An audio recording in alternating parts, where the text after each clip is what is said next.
questions before we get started? All right. Well, let's.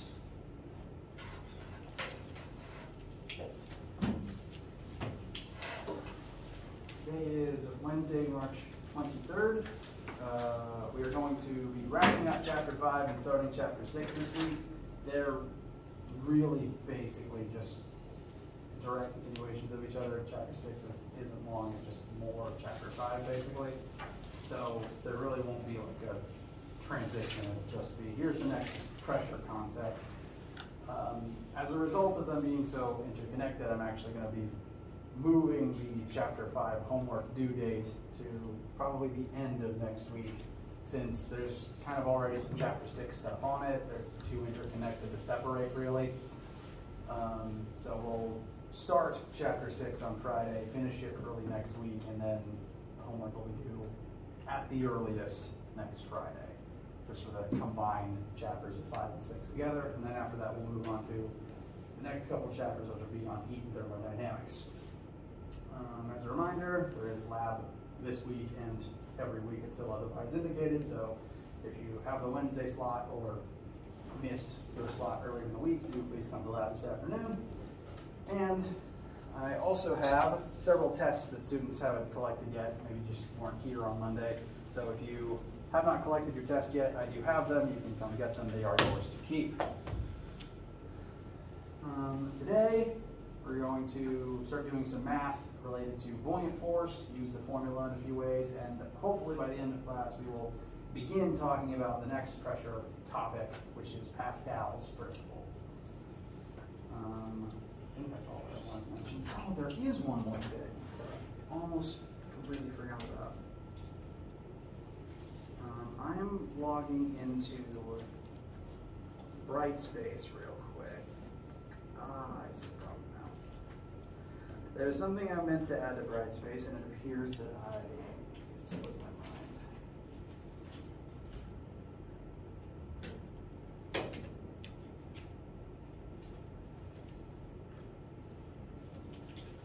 Okay.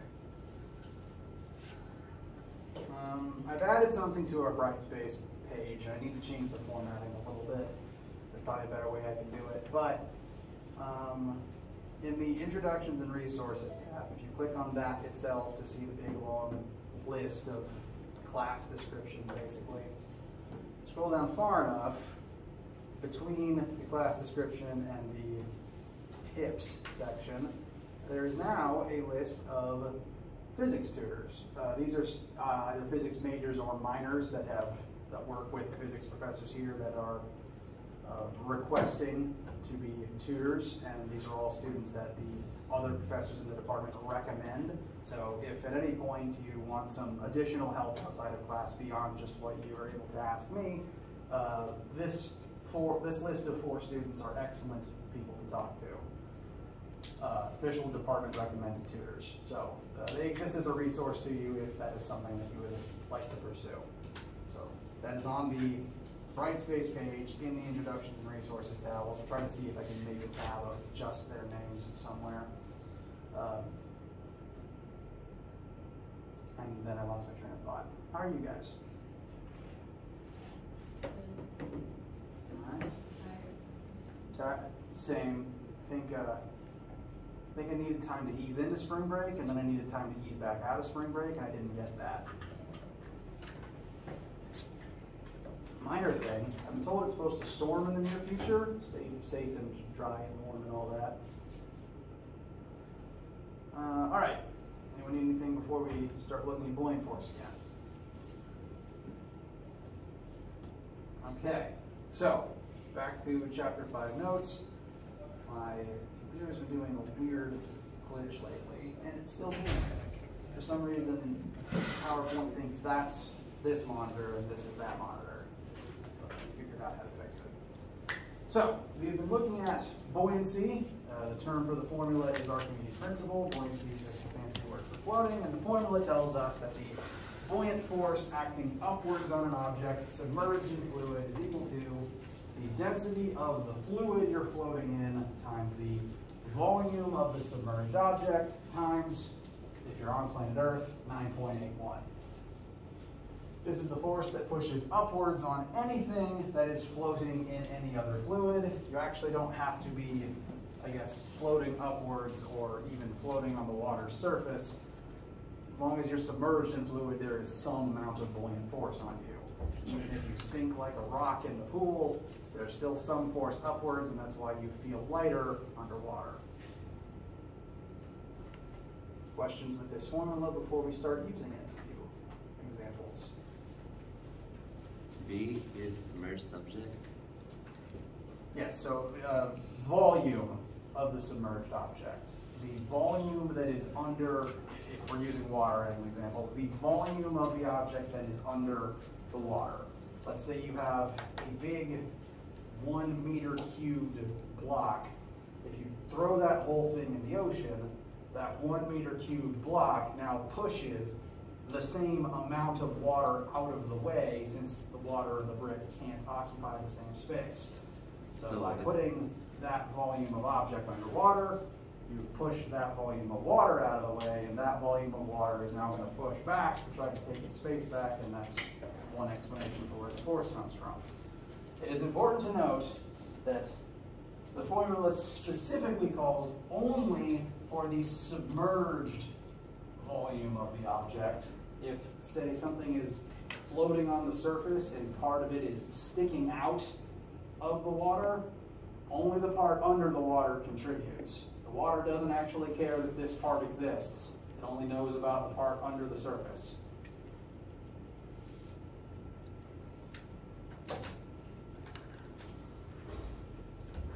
I have the formula written over there, so now I'm going to tab away to a few quick questions. First is more of a concept one.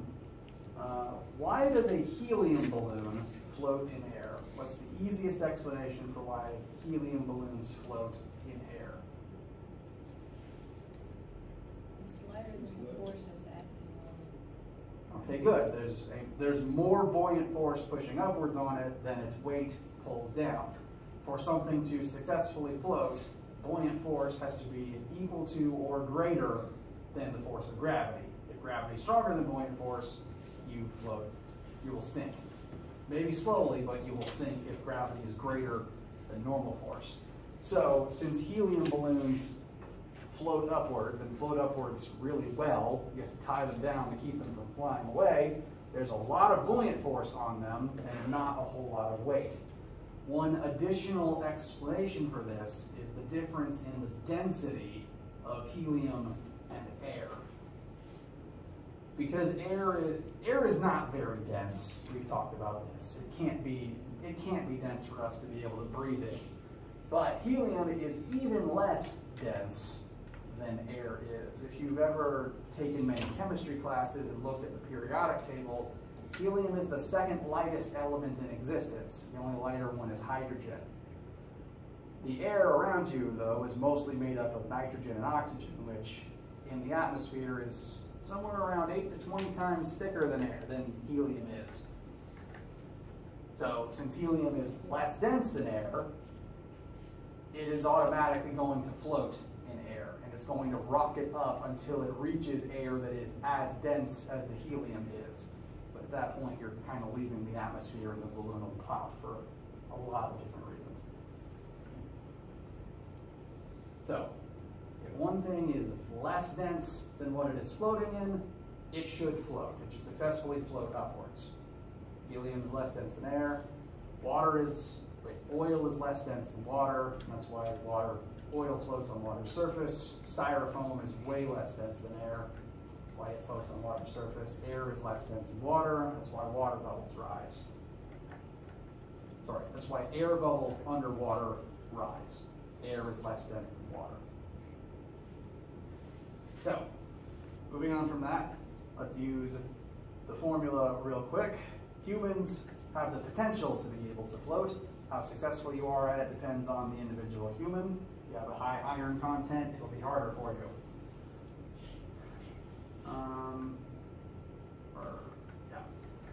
Now, fresh water, this is pure water with nothing dissolved in it, has a density of 1,000 kilograms kilograms per meter cubed.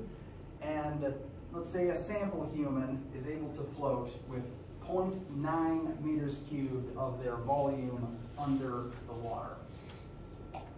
This could mean that their head is sticking out of the water and only 0.9 of them is under the water.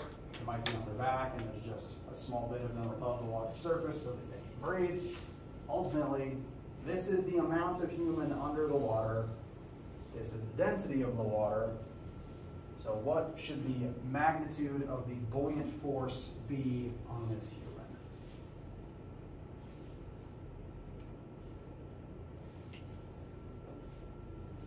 G represents gravity, right? Yes, G represents, well, specifically the acceleration of gravity. It means 9.81. So it's not asking for weight, it's just asking for that constant 9.81. It's the same lowercase g we've been using since the beginning.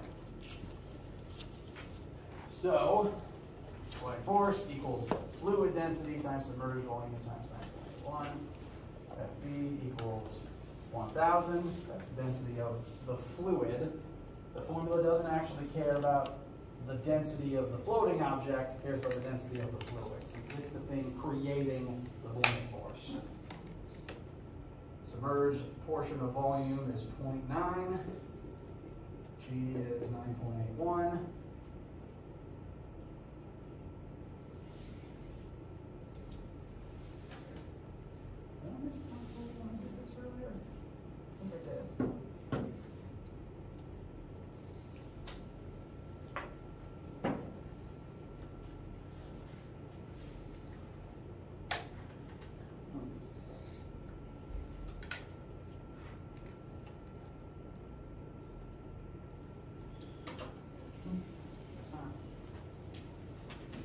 And so this specific combination of variables would create a buoyant force of approximately 8,829 newtons upwards. Buoyant force always points upwards. It always opposes gravity. So when we write our answer, do you want us to put the arrow? You don't need to, but it will. Just keeping in mind that it always points upwards becomes relevant if you're comparing it to gravity. Namely in the sense that for an object to successfully float on the water's surface, the buoyant force upwards has to be equal to or greater than the force of gravity. So sometimes you'll have to compare the two, and just remembering one is up, one is down becomes important. The arrow is not vital, but is good to keep in mind. Next concept question.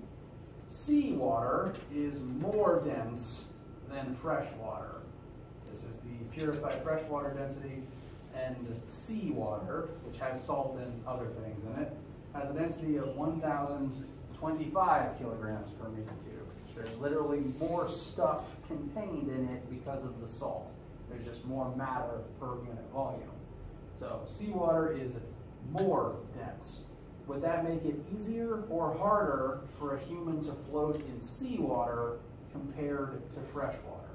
Easier. Easier, very good. Because in our formula, it calls for the fluid's density. If the fluid is more dense, that's a bigger number and you'll get more force. So, granted, the sea tends to be choppy, so it's not exactly a pleasant experience, but it is technically easier to float in the ocean than it is to float in a lake. But the easiest place on Earth to float, for a human to float, is, well, technically the Dead Sea, since that's the saltiest body of water on Earth, but that's kind of hard to get to. Salt Lake is a little easier to access. It's not quite as salty, but it's pretty salty, so it's more dense than the seawater, actually. And because it's so dense, it generates more buoyant force, and it's just pretty dang easy to float there. But they do let some humans enter the Dead Sea just for small excursions. It's a very weird experience because the human body is not meant to be in contact with that much salt. Because the water is so salty, it's literally thick. It's almost like mud. But because it's so thick, it's real easy to float in. So that is an experience some humans get to have. So, more dense fluid makes it easier to float in. One reason why we don't float in air, it's not very dense. Questions thus far? All right, let's move on to a homework/test style question where we are going to examine how the buoyant force formula affects submarines. These machines are basically just designed to manipulate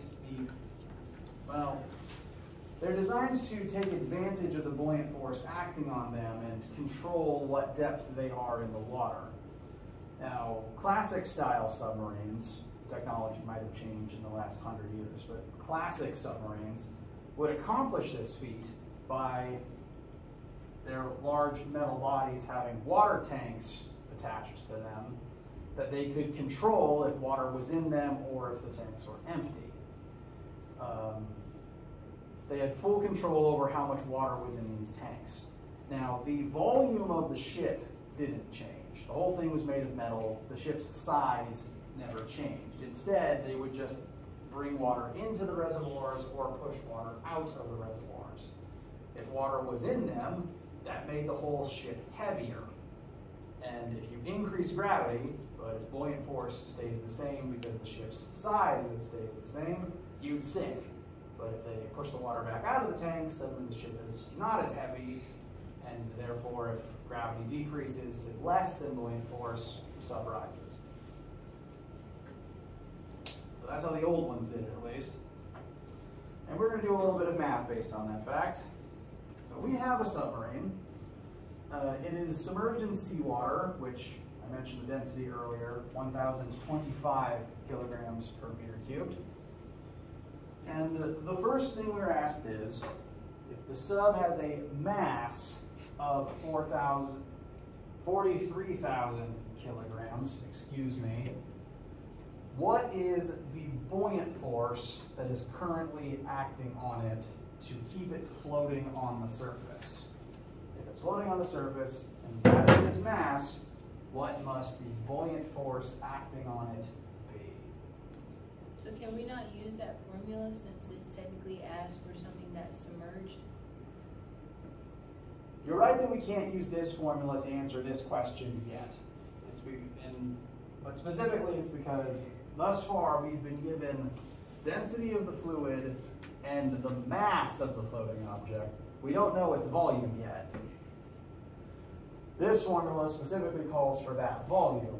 And so, since we don't know it, we cannot use this formula yet to actually determine what the buoyant force must be. So we need a workaround. We need some other way to figure it out. So, thinking about the forces present on this submarine, what other forces are here that must be working in tandem with the buoyant force? Gravity. The ocean is on Earth, therefore there's gravity present. If the water wasn't there holding it up, the sub would fall. There's definitely gravity here. So, let's just analyze those forces real quick. Net force on this submarine. We know that there's some buoyant force upwards. There must be some force of gravity downwards. And if the ship is floating in place, the net force here must be 0. It's not accelerating. It's not moving in any direction. So the net force must be 0, which means that the buoyant force and the gravity must add up to become 0. So I hinted at this earlier. To successfully float, buoyant force upwards needs to cancel out with gravity downwards. That's the only way to remain level when floating in fluid. If these two forces are imbalanced, you will sink if gravity is greater, and you will rise if buoyant force is greater. But if we're completely level, they must be the same as each other. So if we find force of gravity, we can approximate what the buoyant force must be in this moment. But we're just making that assumption because it floats. So But that's it why says we're it- saying 0 because it's equal. Correct. Okay. As long as the ship stays in place, we can make this assumption. Do you have a different question? Oh no. I was just gonna point out, it says the submarine volume remain constant. Yes, sub's volume is constant, but its weight can change as it sinks. I'm realizing now that the rest of the question doesn't involve that fact. I apologize. That was just there as an explanation for how the old subs worked. Using this statement we just arrived at, if we subtract force of gravity to the other side, this proves that, well, based on our assumption, we're told that buoyant force should be equal and opposite to the force of gravity. Force of gravity is normally a negative number, so a negative of negative will give us a positive buoyant force like we would expect.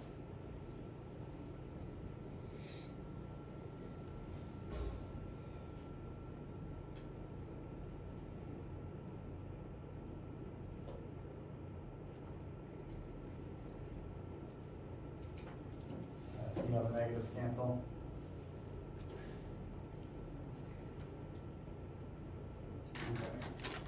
And this will ultimately give us a pretty big number because submarines, being literally just a boat, pretty heavy.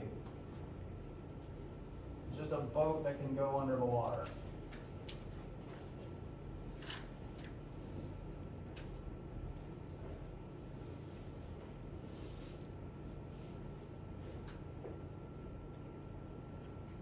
So, we have approximated the ship's weight, and therefore the buoyant force in this moment is about 421,830 newtons. Now that we have approximated the buoyant force, question, sorry? No, I sneezed. That's okay, bless you, sorry. So, we now have buoyant force. And so the next question is, if when we're floating on the surface, 1/5 of the submarine is above the water, first question is, what is the volume of the sub that is currently, in this moment, under the water? How much of the sub is underwater to make this floating happen? Well, we just multiply or divide? Yeah, we have our formula, and the formula specifically involves the submerged volume. So this volume here in the buoyancy formula is by definition the amount of the sub under the water. So this formula can answer that first question, that first part of this question. And since we've approximated buoyant force, we now know that, we know density, we know G, V is the last thing to solve for. So we can now use this formula to find V.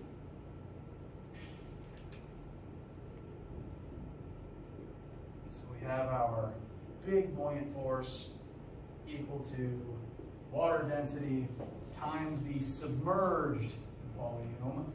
This is not the full volume, just the amount under the water, times 9.81.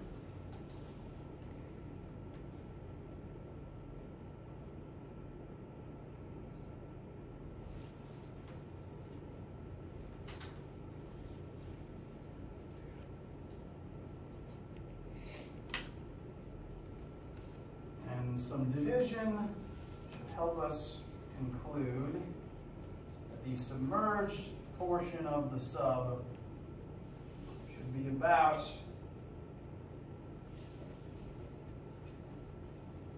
41.95 approximately meters cubed. That's actually a pretty big amount of volume.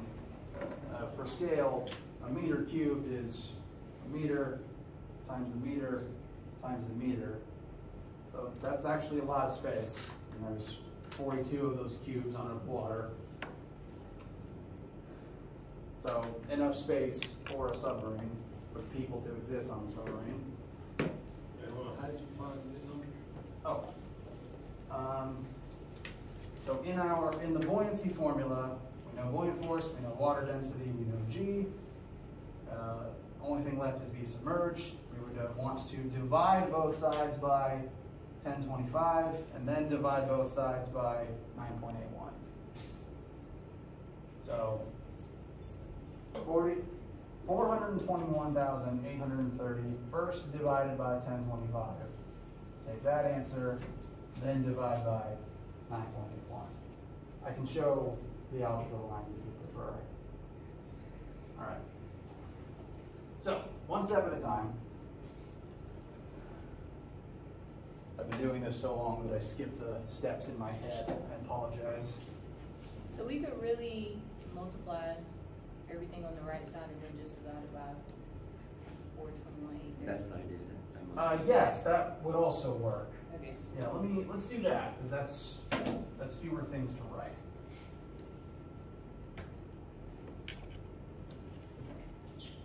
So let's multiply the 1025 by the 9.81. That is 10,125. Thank you.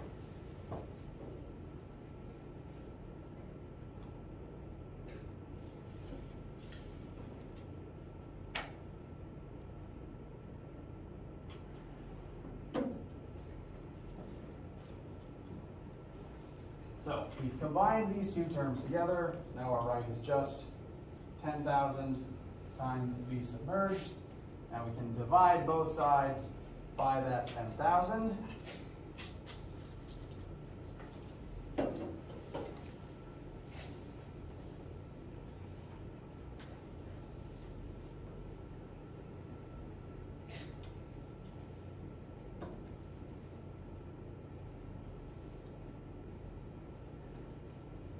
And this division should give us a 41.95. Does that help?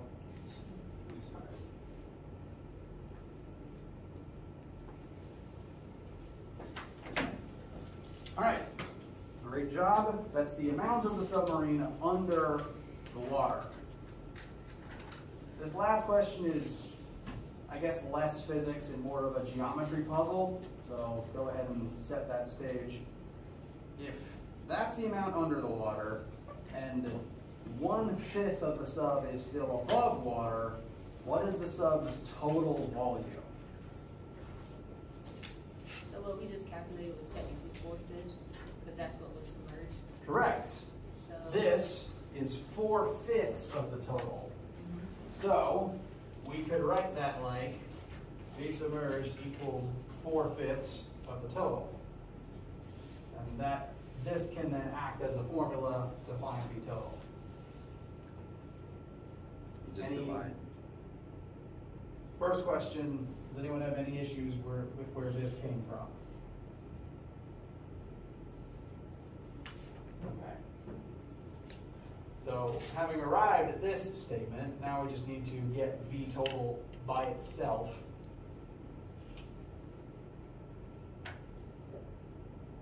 There's a 5 in the denominator here, so we can multiply both sides by 5 to get rid of it.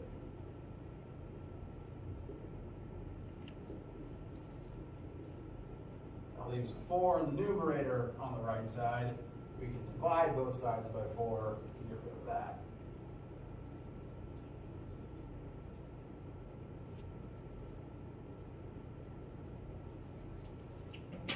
So if V submerged is 4/5 of the total, then the total is 5/4 of V submerged. How does that feel? Again, this is more of a geometry puzzle type question.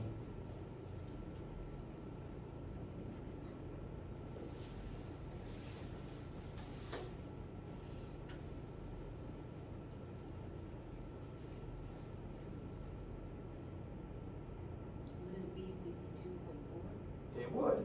52.4 is the total volume. Questions, comments, concerns, etc.?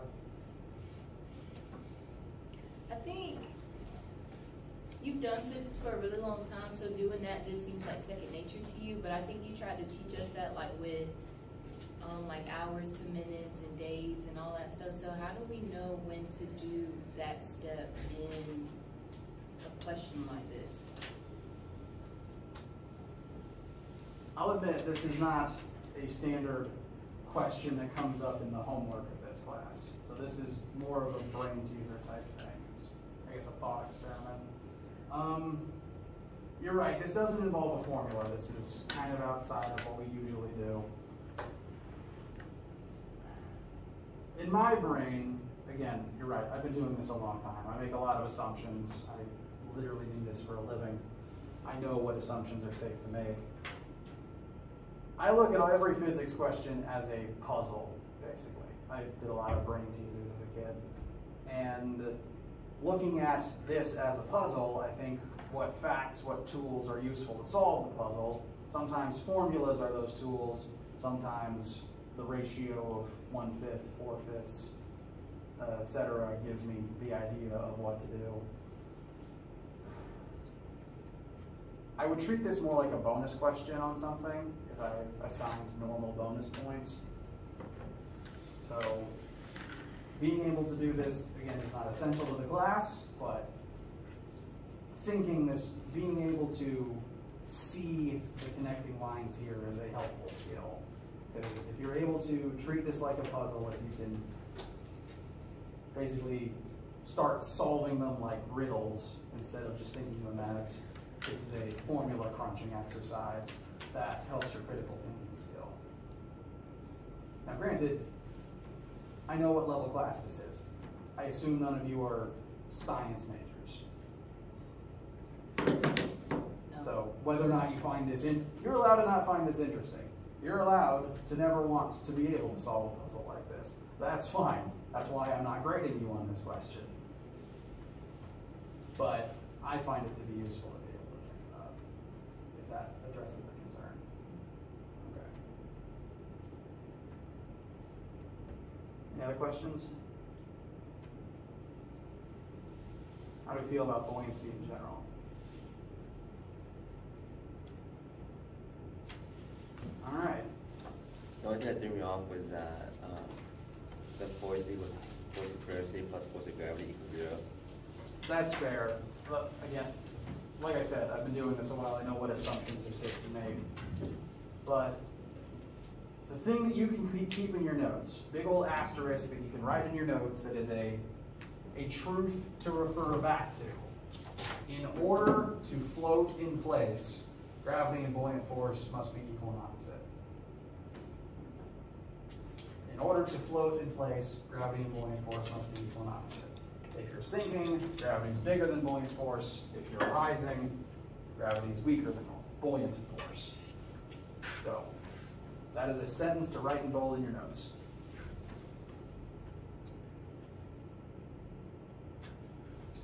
All right. I want to begin discussing the next fluid pressure related concept. I want to at least show you what it is to get you thinking about it before Friday, and then Friday we'll apply it and show a few situations where it comes up. So I want to at least talk about it, help you start recalling places you might have seen this before. This is a concept referred to as Pascal's principle, and we've used the term Pascal before as a unit. The unit was named after a physicist, Pascal, who did a lot of work related to fluid mechanics and pressure, hence why one of these fluid laws is also named after him. So this is called Pascal's principle, and before I actually dive too far into this definition, I want to instead try to see if there's I want to instead compare this to something you might have seen before. Is anyone in this room familiar with hydraulic systems? Or at the very least, have you heard the word hydraulic? Okay. Where do you commonly hear that word most applied? Mixing something, right? It's a modification commonly put into cars. Hydraulic systems are commonly put into cars, usually so that the car can raise one or both ends higher than it should normally be. Hydraulic systems, that hydra part on the front, if that ever reminded you of the word hydro, that's on purpose. It's the same root word. Hydraulic systems use fluid to exert forces and move stuff.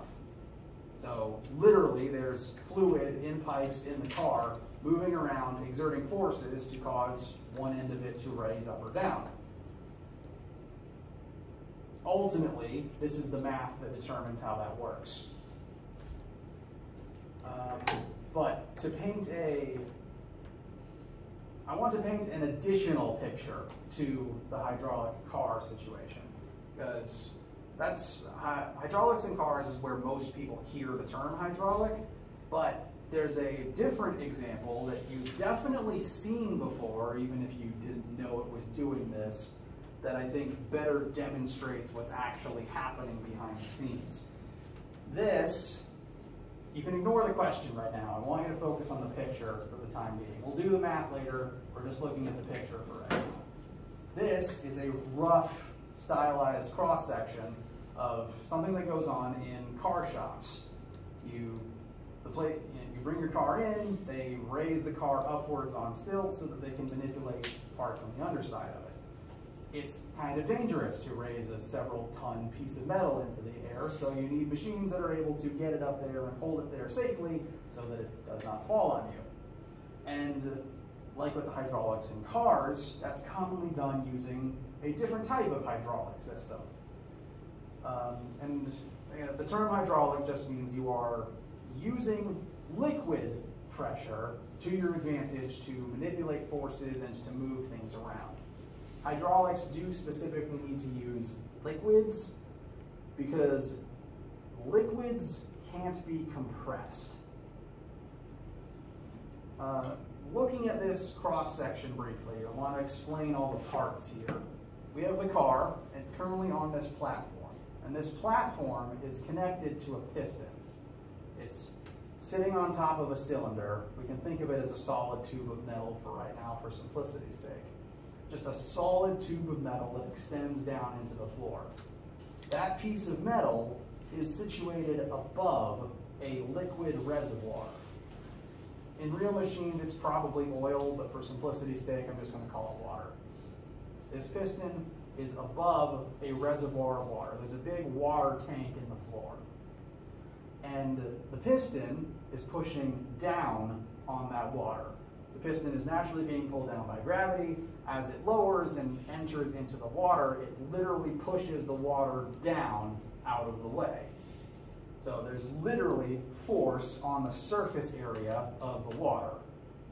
Water surface isn't always flat, but it does have an area that this force is being applied over, so that's basically pressure. There's pressure being applied to the water, force over its surface area. So you're literally pushing down on the water right now. Now, liquids can't be compressed, meaning that if you take a water balloon and you squeeze it in your hands, will the balloon get smaller or will the balloon pop? Pop. It's going to pop because the water that you're trying to compress doesn't actually get any smaller. Instead, when you push inwards on a water balloon, the balloon will bulge out between your fingertips as the water tries to escape. The water takes up the same amount of volume even if you've squeezed the balloon itself. The volume is now just literally expanding out through your fingertips. And eventually, the balloon will just be under so much pressure that it pops and the water will just escape. But it never changed the volume. The same volume of water was there the whole time. It was just changing where it was. This is different to gases, which can compress. If you take just a small balloon filled with air and squeeze it, if you do it carefully, you actually can make it smaller and keep it from ballooning out to your fingertips, because gas can compress. That's why you're able to fit a bunch of helium inside of a metal tank. You literally just force the gas in by putting it under pressure. Gases compress, liquids don't. So this force won't make the water any smaller, it's just pushing the water out of the way. And so that water goes through the reservoir, through pipes connected to the reservoir, to the other side. And it's going to start pushing up on whatever's over there. Because as the water escapes, it's literally going to push its way through the system. It's basically Newton's third law. You push on the water pushes on you. And as the water moves forwards, it will push on whatever it encounters, and whatever it encounters will push back on it. So on all sides, the water is constantly being compressed by its container and by these pistons. Now, on the other side of this system, there's never just one piston. On the other side of the reservoir, there's a second piston. There's not a car on this one. This is designed to be compressed by a human or by a machine. There's a second piston, which is basically the same as the other one, just usually smaller. And a human or a machine is able to push down on this part of the piston. That's going to push down on the water. Again, that water doesn't get any smaller. It has to go somewhere. It tries to escape. So the water you're pushing out of the way is going to go through the reservoir. I did an elder flood there. Through the reservoir, and now it's going to push up on the car side. So it's kind of like carrying force from one side to the other. Which means that if you have a machine that's able to push downwards into the ground, you're basically taking that force and sending it upwards to push up on the car. You're just sending it through the fluid. That is the entire premise of hydraulic systems. You're pushing on liquid in one part of a reservoir, and that liquid then pushes with a different force on a different part of the reservoir. That is the crux of anything that is called a hydraulic system. And this is how you raise the cars. That's at least one way that the cars get raised up in the shops. You just have a machine that drives one piston down into here at a slow speed, and then on the other side, the car slowly rises. And it's easier doing it this way than having a different machine lift all the way upwards, because then your roof would have to be huge. Do they use these systems in like dams and stuff? Or am I making that up? Possibly. Okay. Quite possibly. I have not specifically studied dam construction. That didn't come up on my Hoover Dam tour, but that would make a lot of sense. That would make the most sense, actually. Like to generate the force needed to like close a valve on a lock or something. That's a good insight, thank you. So this is the type of place where this comes up. And the formula, which we'll use next time, the formula that is referred to as Pascal's principle is designed to compare the force on one of the pistons divided by its surface area to the force on the other piston divided by its surface area. You're comparing the pressure from one side of the reservoir to the other. And the force could be like any force? Any force. What it ends up being on the other side just depends on the areas, the ratio of the areas of the two pistons.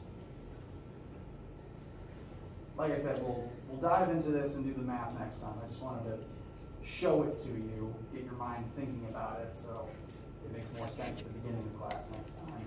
So is this force in air Yeah. and in A? That's force over surface area. Okay. So I'm going to show this diagram again. This piston, you can think of it as basically a giant cylinder, giant solid metal soda can. And the area in question would be the flat bottom surface area of the base of that can. So force over area is pressure, basically. Pascal's law says that the pressure exerted on one side of the fluid is the same as the pressure exerted on the other side of the fluid. And we can use that to our advantage to take force from one end of something and send an amount of force to the other side. What's useful about this machine is it doesn't take a whole lot of force on this side. We'll do the math to prove this. It doesn't take a lot of force on this end to lift the car. You need a lot of force to lift the car. But the way these areas are set up, you're able to do this with a small amount of force. It just takes a long cylinder to make it work. There'd be a lot of pipes to make this work right. Because it's so small. Yeah, if this cylinder is way smaller than the first one, it takes less force on this side, but it has to move more than the other side does. again, we'll do the math, show the comparisons next time. The only other point I want to make right now is there's another type of system that uses basically the same technology, and you might have heard the word before. It's called a pneumatic system. Pneumatics, and this, it has a silent P on the front, P-N-E-U, matic, is basically the same thing. It just uses gas instead of liquid. Hydraulic, hydro, uses liquid. Pneumatic, pneuma, pressure, uses air. Like an air compressor, like that? Yes, exactly. Air compressors are the most common piece of a pneumatic system. All right, any questions, needs, concerns, etc. right now? Okay, we'll break here. We'll talk about the math, how that works next time. Work on the homework, come to lab today, and whether I see you today again or not, have a wonderful day. Thank you.